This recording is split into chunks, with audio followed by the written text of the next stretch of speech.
Today, dear reader, we are going to talk about the wondrous tome that is Deathless Divide by Justina Ireland. This is the second book in the Dread Nation duology, a historical fiction series set shortly after the American Civil War. The war ended due to the fallen soldiers on both sides returning to the field of battle as zombies. The Confederate States were overrun and became known as the Lost States, whilst in the North, the emancipation of slavery happened. In return, now freed slaves and Native Americans are required to train in zombie fighting schools to protect the rich white people who have all the political power. Our tale follows one young Jane McKean, a young bisexual woman, during her time at Miss Preston's School of Combat and her misadventures thereafter. For my thoughts on the first book in this trilogy, see the link in the description. The second book, Deathless Divide, starts immediately after the end of the first book, with our not-so-merry band of heroes fleeing this fallen Summerland. Upon arriving at the nearby Nicodemus, we see the town is not all that Jackson promised it to be, and the problems only get worse from there. What I first noted as interesting about this book was not that it is now told from two points of view, that of Jane and Catherine, but that their epigraphs come from different places. Jane's all come from the works of Shakespeare, while Catherine's are biblical.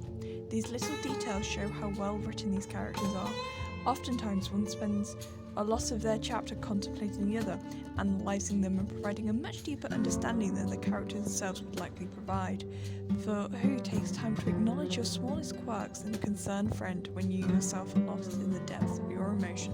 Like the first book, this one is split into two parts.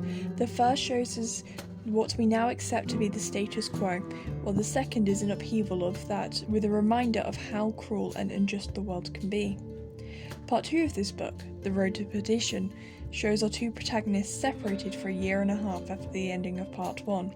It is at this moment that the plot is at its weakest, as the need for the story to reunite them to have any sense of closure means that there is little suspense in this part of the book. We do get a wider exploration of the world here that only gives it more depth to the readers, but also changes these characters quite substantially. However, it did pull me out of the story a little, as the predictability of the events reminded me that I was reading a young adult fiction book. I think that it would have been possible for the character to see more of the world without having such a forced separation, either by not separating them for quite so long, or not reuniting them at all. The premise of this book means that diversity and representation is a key talking point. As previously stated, both of our points of view characters are African American, as are many of the other secondary and background characters. A variety of skin tones are described, and how society's preference for lighter skin tones affects all people is explored in both how it gives some people more privileges and how it affects them and the people around them. Native Americans also appear in this book, but there are not a lot of them. However, erosion of their culture and people are often talked about in a way that emphasises their systematic lack of presence as a feature of American history and not as an oversight of the author. LGBTQ+ diversity is also mentioned often in this book. Jane is bisexual while Catherine is asexual. With both of these characters being the points of view for the story, a more constant representation is there for these sexual orientations.